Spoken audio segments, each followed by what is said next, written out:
Welcome back to beauty high vlog. जिस तरह से हम अपनी फेस की स्किन, अपने हैंड एंड फीट की स्किन का ध्यान रखते हैं, अपने हेयर्स का ध्यान रखते हैं, नेल्स का ध्यान रखते हैं, इसी तरह से हमें अपने आर्मपिट्स का भी ध्यान रखना पड़ता है।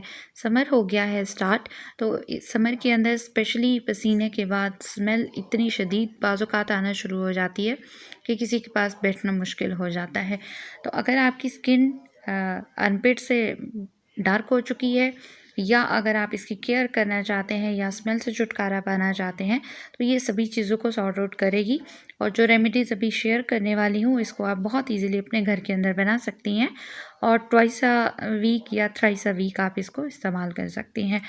बहुत ही नॉर्मल सी चीज़ें हैं। सबसे पहले आपको चाहिए होगा कोकोनट ऑयल 2 टेबल स्पून और हाफ़ टीएसपी आपको सोडा बाई कार्ब चाहिए होगा। सोडा बाई कार्ब जो है ये खाने का मीठा सोडा होता है, ये बेकिंग सोडा नहीं होता। इसलिए इस चीज़ को अपने माइंड में क्लियर कर लीजिए। ये आपको ईज़िली 10-15 रुपए के पैकेट्स भी मिल जाते हैं छोटे-छोटे, और अगर आप पंसारी से लेना चाहें तो ये आपको ग्राम्स में भी मिल जाएगा।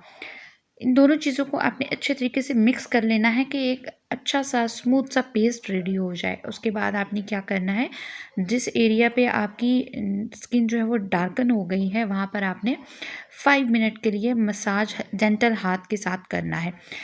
जेंटल हाथ से मसाज करने के बाद आपने 5 मिनट के लिए इसको छोड़ देना है।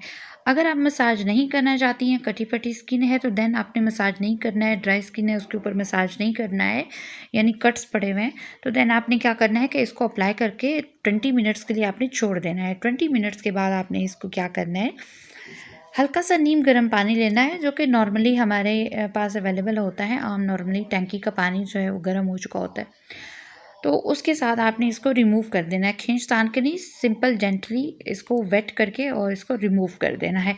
फर्स्ट नंबर की ये रेमेडी बहुत ही पावरफुल है, लेकिन आपने इसके अंदर कोकोनट ऑयल का, ओरिजिनल कोकोनट ऑयल का इस्तेमाल करना है। सेकंड रेमेडी भी बहुत ही कमाल की है। 2 टेबल स्पून आपको ऑलिव ऑयल चाहिए। 1 टेबल स्पून आपको शुगर चाहिए। शुगर जो है आपको ईज़िली मार्केट से मिल जाएगी। इसके अंदर आपने हाफ़ टी स्पून जो है कॉफ़ी मिक्स कर लेनी है अच्छे तरीके से।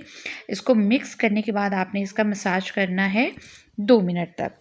20 मिनट्स के लिए आपने इसको छोड़ देना है। जब ये 20 मिनट्स गुजर जाएंगे, उसके बाद इसी तरह से बहुत ही हल्के से गर्म पानी के साथ आपने इसको रिमूव कर लेना है। अच्छा, रिमूव करने के बाद दोनों रेमेडीज़ में से जो भी आप यूज़ करें बहुत ही ज़बरदस्त हैं। चाहे तो हफ्ते में 3 दफ़ा इस्तेमाल कर लें, चाहे तो हफ्ते में 2 दफ़ा इस्तेमाल कर लें। जो सोडे वाली है वो हफ्ते में 2 दफ़ा इस्तेमाल करें तो ज़्यादा बेटर है।